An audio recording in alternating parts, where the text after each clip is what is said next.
I am Kim Tracy with the Maxwell James Agency in Denver, Colorado, and we are dedicated to connecting business owners with great trade shows, events, symposiums, corporate training, workshops, and seminars. And our guest this evening is Jorge Gutierrez from Playa del Carmen, Mexico. Welcome. Thank you so much for joining me today. Thank you, Kim, for inviting me to this blog. Absolutely. Could you please tell the audience and those who will be viewing later on YouTube what you do, what your company is about, and what your focus is? Absolutely. Well, the company that I represent is called Pauso Hotelero. I'm going to explain a little bit about the name. Pauso comes meaning like relaxation in Esperanto, which is another language. We came up with this name, so we represent, it's a consulting firm for hospitality. What we do is integral consulting for hotels all over the world. We focus on financial reports, financial analysis, of course. We even do self-representation internationally, and obviously operations as well. What we are focusing is to turn around properties in the hospitality industry. I've had personally have had the opportunity to work in different countries in the last few years. Recently came back to Mexico to establish this company, and well, here we are. Perfect. Now, I do want the audience to know that Jorge and I have been friends for a really long time. So we do have a sense of being comfortable with each other, so it may not be the regular type of blab as you've seen me do in the past. The topic that you emailed me is how tourism influences Latin America. What has changed since 2007, 2008, when we met in Latin America? Well, a lot of things has happened. Even here in Playa del Carmen, as I mentioned before, I've had the opportunity to travel and work in different countries. I left Mexico back in 2010, just came back 5 years later, and even here in Playa del Carmen, it has changed. The town literally has increased. Obviously, population has now the town has a bridge, and that's only here in Playa del Carmen. You can imagine in different countries. The properties that I've been working with in the last few years, they're in Central America mainly. They in Nicaragua, Costa Rica, Honduras, and you can imagine the impact that this country have had in the last few years. Costa Rica, out of those three, is the one that has more experience, if I may say, in tourism. They've been exposed to that for about 25 years now. However, Costa Rica still is a country very rural, if I may say. Nicaragua, for example, that's the second poorest country in the Americas, just behind Haiti. So when there's a big investment, like a luxury hotel and a luxury development in those type of country, literally changes the life of the people, changes the scenario totally, because these countries, remember, they're very poor. So there's a good impact, because one, there's a creation of jobs. Two, there's a change of the way of living of the locals. Three, they get exposed to a different, totally new world for them. And on the other hand, four, the world turned their eyes into these countries. Honduras, the same. Honduras itself, it's a country that has not very good reputation. However, they are trying to change that with this specific development. That's a tough one, because you have to fight against all the reputation of the country through so many years. And even Nicaragua, all these countries are not, I mean, the government is not very stable, if I may say. They're getting there, definitely.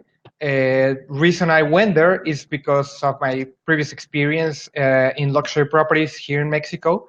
And the beauty of that, to me, is that I had the opportunity to help on develop all the all these people show them that there's more in life, that they can achieve different things, and that's a great opportunity that I've had. So I know you're not going to tell the viewers this yourself, so I'll say it.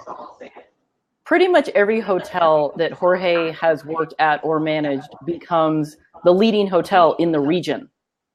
So you are really listening to a turnaround specialist who really focuses on operations, the investment in staff, as well as SOPs, standard operating procedures, and the like, which is going to lead me to my next question. Talk to me about the regulations for development to avoid overgrowth and pollution. And Playa is a very good example of overgrowth. When we were there together, it was already starting to feel the impacts, and I can't wait for a couple of weeks when I can see what it's going to look like now. Yeah, correct. Well, obviously, all these type of development have to work hand to hand with the government. The government itself has to be very proactive in that sense. They need to ensure that they're not violating any regulations of the area. They're not, affecting the environment. That at the end of the day, it's the attraction of these type of destinations. The majority of all these big developments in Nicaragua, in Costa Rica, they do focus on that. They do care about that because the investors, the owners of this type of development, they do want to leave a legacy. However, it's not only they're not the only investments in the area. So when a big property comes to any of these destinations, there are like so many other little companies that surround this type of development, and obviously that they have to, the government have to be looking after those as well. Costa Rica itself, the government does a great job with that. They have a lot of regulations. They're very well known for that as well. People know that it's there's a lot of processes in place to even do some construction, to tear down some trees. I'm going to tell you a little bit about that specific country. When a property is trying to expand or build more rooms in Costa Rica, the government comes, they do an inventory of trees. They even measure the distance from a river, if there's a river around, or from the ocean. So they do a very specific count of all the trees and flora and fauna that is around there. Okay. That is great. That is great. That's in Costa Rica. Nicaragua is different, definitely, and Honduras is different as well. But they're getting there. They're getting there.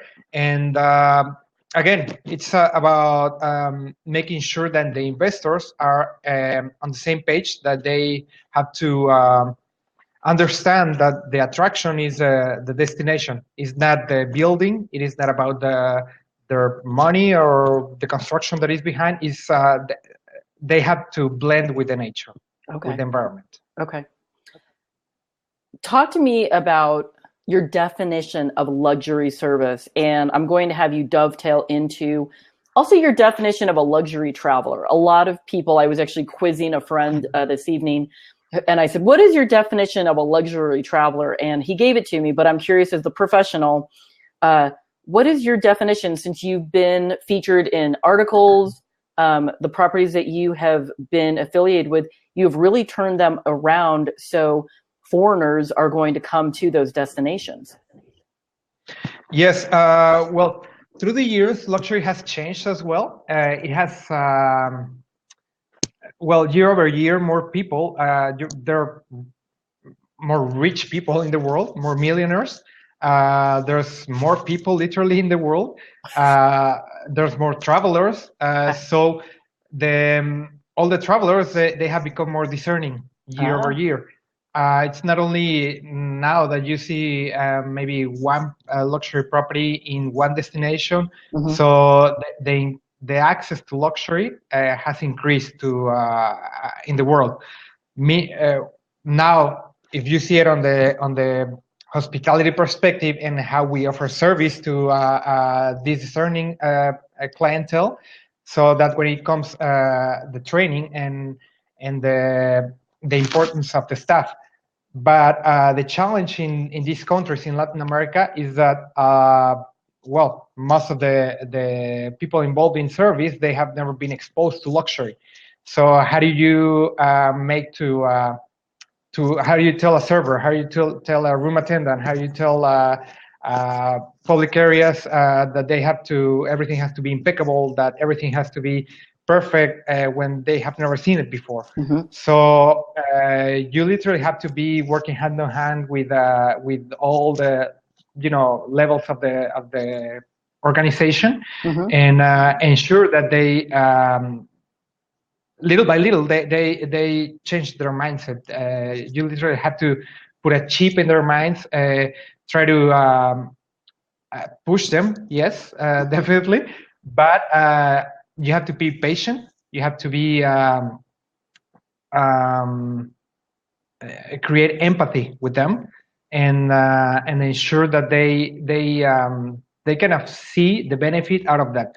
And the benefit out of that is that they're going to keep their jobs, that there's going to be more jobs for their family, there's going to be a growth in their wealth, if I may say, because that in all these countries, a lot of people they don't, and I'm talking about Central America specifically, they don't.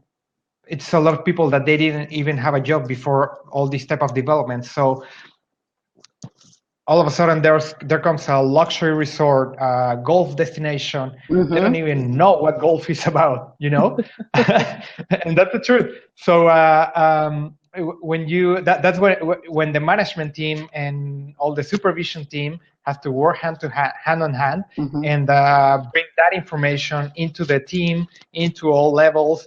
You have to expose them to what this type of service is about, and it's amazing. That's when you see like a magical thing happens. That's how I see it, because you expose these all these people.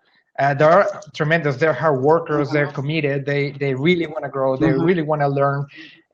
Little by little, they're getting there, and all of a sudden, they're serving a table.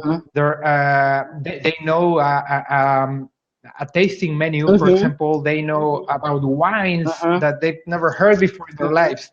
They know how to golf. I mean, you can imagine, and I've seen that. It's people that were involved in the construction of the golf course, and 1 year later, 1 year and a half later, now they're playing golf, and trust me, they do it very well. And we don't. Oh yeah. We're horrible. Trust me, they do beat me. So talk to me a little bit about, when we had left, you were kind of like the last man standing. What was it like going to Miami to turn around that specific property? Well, that was amazing, an amazing experience, because after being in my career in a couple of destinations here in Mexico, Cabo, Riviera Maya, within that company that I was working at, they invited me to help them in this beautiful property. It's like an iconic resort in Miami Beach. So that was a huge challenge. So, and we all know that, as a Mexican, it's a challenge to shine in the States. So came there, it was very interesting, if I may say.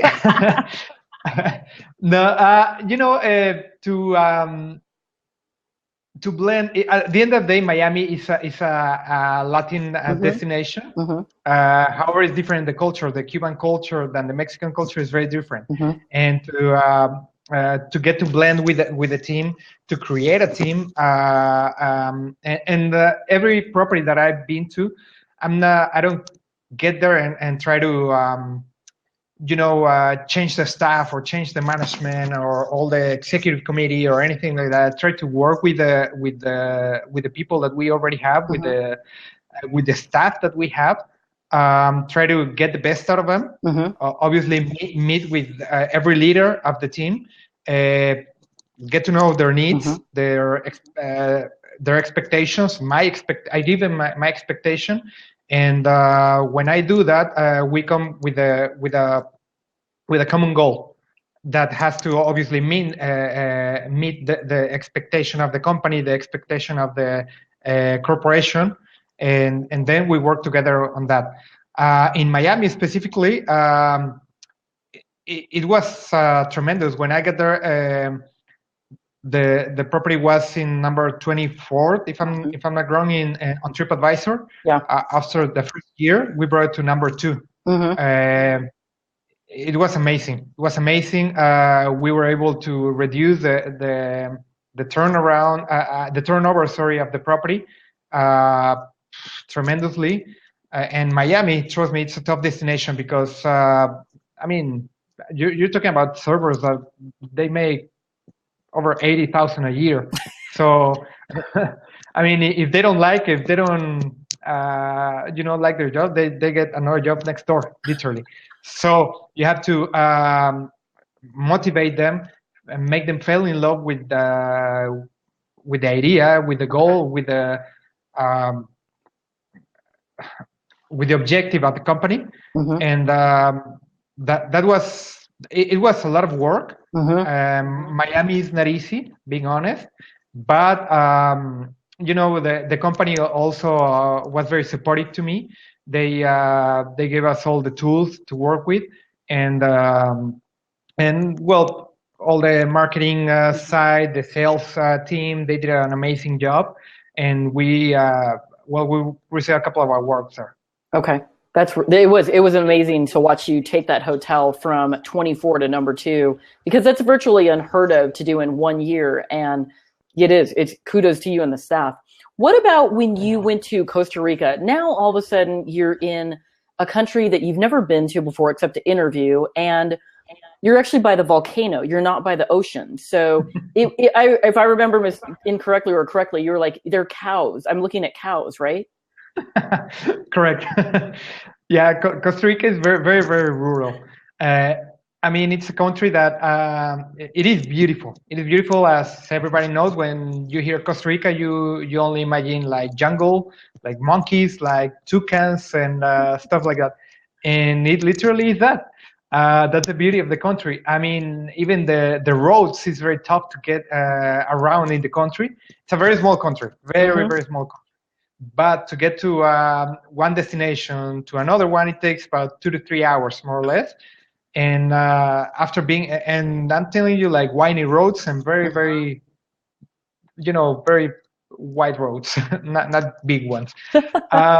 Anyway, when I get there, the property's been open already for 3 years. Beautiful, beautiful property. It was my first experience, not on the water, being on a mountain. However, the weather is very similar to being on the beach. It's the rainforest, so it really rains there. But it's a beautiful country. The resort already had a great occupancy, and that was a different challenge. So the challenge there was how you improve something that is already successful. And I'm telling you, that's the most impressive occupancy that I've seen through my career. It was 94% occupancy through the year. Yeah. So how do you improve that? Same thing. So spoke with all the management team, spoke with ownership, what was their expectation, and started creating ideas. Even though they were successful in terms of occupancy, they were lacking the sense of luxury. So to bring it to the next level. So we did that, work a lot of that on the food and beverage side, on the sales side, on the expectation of the guests, work a lot on the guest satisfaction, meet with the guests. At the end of the day, this hospitality industry, so it's about people taking care of people.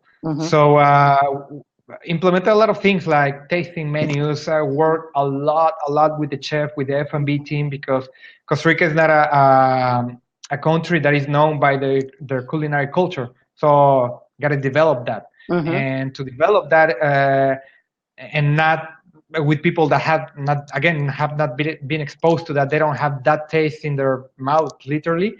So you have to be consistently working in there, very hard, day over day. And after a couple of months, 2 to 3 months, you start changing menus, start doing tasting with guests, literally. And at the end of the day, that's your thermometer, your guest. And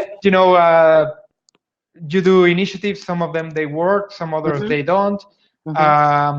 And in that property in specific, well, in all over Costa Rica, the length of stay of the guest, it's very short, because what people do in that country, they travel to 2 or 3 destinations within 1 week. So you only have very minimal chances to make an impact in their stay. So you really have to be there all the time and ensure that every aspect of the guest stay is perfect, literally. Okay. And this is a hotel that, if I'm not mistaken, when I was reading in Condé Nast or something, this did become #1 in Costa Rica. That is correct. We became #1 in Costa Rica, Condé Nast Traveler, TripAdvisor. TripAdvisor, we ranked #6 in the world. Okay. That was 2012. Right now, they're #2 in the world. Okay. So it's literally an impressive property. It has grown. When I got there, we were it only had 30 rooms. Right now, when I just got there, we doubled the size to 60 rooms. Right now, they built another resort attached to that one, an even more luxury resort. And now it's a worldwide known property. It's a virtuoso property. It's one of the top destinations in Central America. Okay. How do you feel the market trends have impacted, specifically Nicaragua, because that is where you went next? Correct. Well, Nicaragua, that when that property opened, it was a totally new thing out there. The way we did it there, it was a tremendous marketing campaign. We really had to work before the opening to create the buzz in the travel industry with travel agents, with tour operators, with wholesalers through the world, literally. Obviously, that to create that buzz is not only to create it. It has to be supported with service delivery. Because at the end of the day, when the guests are, if they have the big expectation, if the travel agent created a great image about the property and the guests there, and you don't deliver, obviously that's not a good way to open the property. So it was about what I mentioned before. It was about a lot of training, a lot of training, a lot of education to the team, a lot of development, motivation, definitely. Create the passion, create the love of what they do, create the how can I put it in words, like change their mindset, because it's a lot of people that have never been not even exposed to service, not to mention luxury service. So to take away their fear of greeting a guest, to smile, to engage a conversation with the guests, because at the end of the day, it's people dealing with people. Even though they're millionaire, even though they're very wealthy, it's just people at the end of the day. And they just want to engage conversation. They just want to say hi. They just want to be asked what they want. And yeah, literally. Yeah. And to create that environment with the team and in their mindset, and tell them, listen, at the end of the day, it's if you're gonna spend your money, how you want to be treated. Even though they don't make obviously millions of dollars, they may be making hundreds only. Right. But they still go and go to the store, go to the movie theater, go to wherever they want to go, to even a little restaurant if you want. So and that's when they start to understand what service is about, and then you go to like the luxury standards, which is anticipate guest needs. Everything has to be perfect. They always have to smile. They have to be present. All the basics of the luxury standards. Absolutely. So the last year you have been in Honduras, and I remember researching this property. It really is quite remote. It wasn't near anything in terms of a city, was it?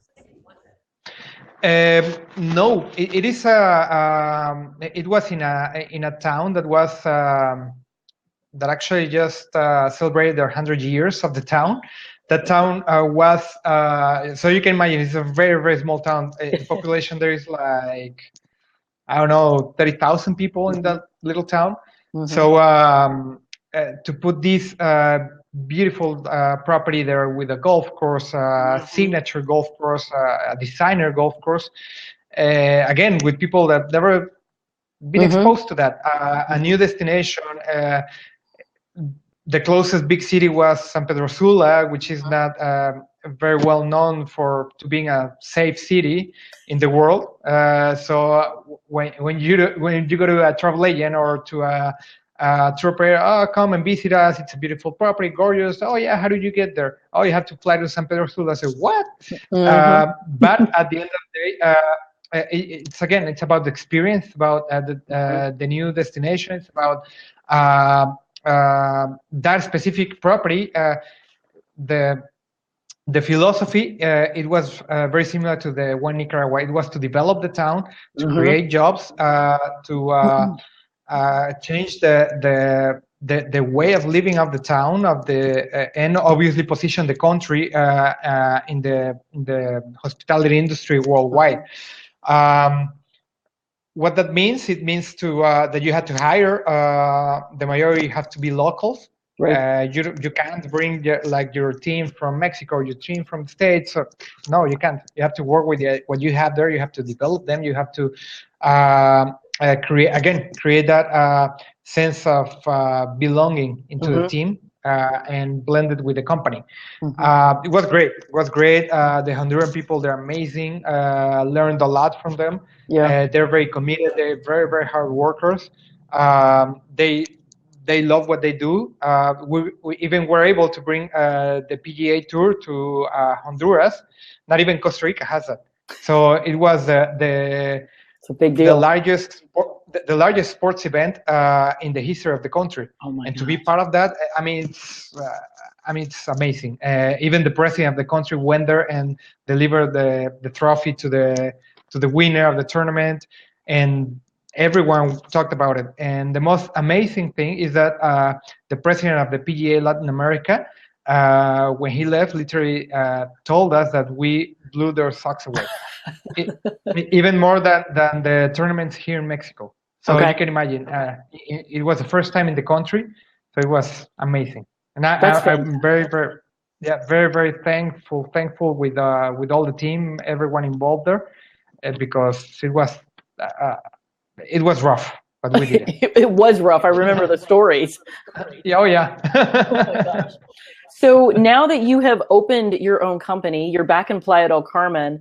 What type of hotel or clientele are you focused on? What are you looking to achieve in terms of what kind of client are you looking to attract in 2016? Well, the type of clientele that we are targeting right now is boutique hotels,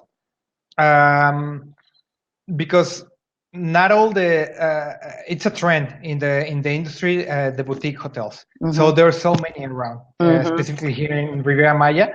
But not all of them, they have the resources or they have the know-how to be affiliated with a big name, with a big brand, with a big signature, with a big last name, if I can call it that way.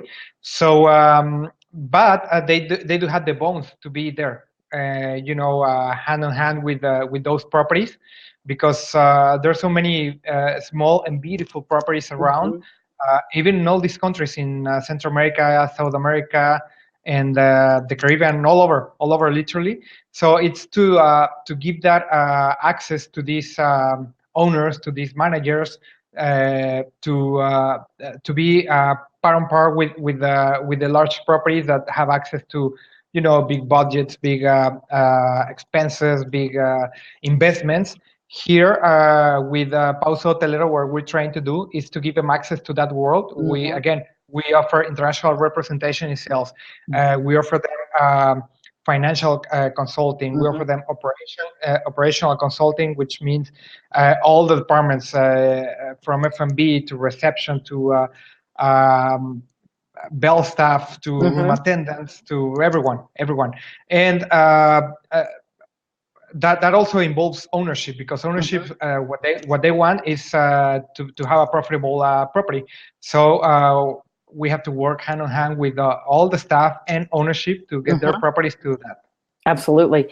And something that you taught me a long time ago that I've taken with me, it is, how do you craft an exceptional experience? And I credit you because you taught me that so long ago, and maybe I blame you, because now people say, well, these standards that I have to achieve, they're so high, and I just blame you. So we know that we know that when you go into one of your clients' properties, they are going to be really, really pushed, especially, given their goals, having invested in whether it's a 5-room or a 15 or a 20-room property. Yes. At the end of the day, how I see the industry is that you only have one chance to impact the guest. Once there's a mistake through the experience, that little mistake, even though if they stay, 5 nights, let's say, in this beautiful property on Tulum, beautiful sand, white sand, beautiful service, and the last night the room attendant didn't make up the room. So that specific fact will affect the work of the rest of the team. So everyone has to be on the same page. Everyone has to anticipate the needs of the guest. Everyone, meaning the team, they have to have that sense of urgency. They have to have that ability to anticipate what's going to happen. And obviously put themselves in the shoes of the guests. If they're paying whatever, even if it's $100 room night or $1,000 or $5,000, the guest's the feeling will be the same. Right. That they didn't care about themselves. So you really have to care of your guests. You have to care about what you do. Have to and how a room attendant shows care to a guest. Well, they have to ensure the room is perfectly done. If they see like the shirt on the floor, they have to fold it, put it on the side, on the chair, on the foot of the bed. Some just little details. At the end of the day, that's what really makes the difference. And to me, that's what 5-star and what luxury service is about. It's about little details that show to the guests that you do care. I would agree with that, and I would almost say that all the properties that you have worked at are luxury, and most people do not have the privilege of going to the properties that you have impacted. Yes, it is a very very specific niche of the market. Not everyone can afford to be in those properties, being honest. And having the opportunity to work in those and lead those teams,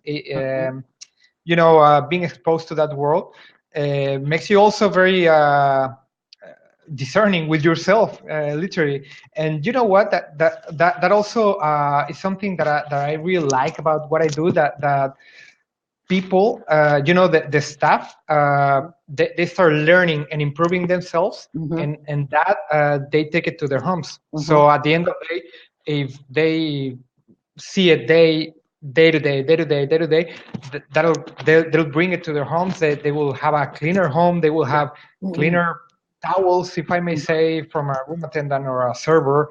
So and that will spread with their families and with the community at the end of the day. Absolutely. So as we wrap up tonight, please give us your URL and phone number if applicable, because people are going to want to find you. Yes, thank you. My URL is www.pausohotelero.com. Pauso with Z as in zebra, hotelero. .com.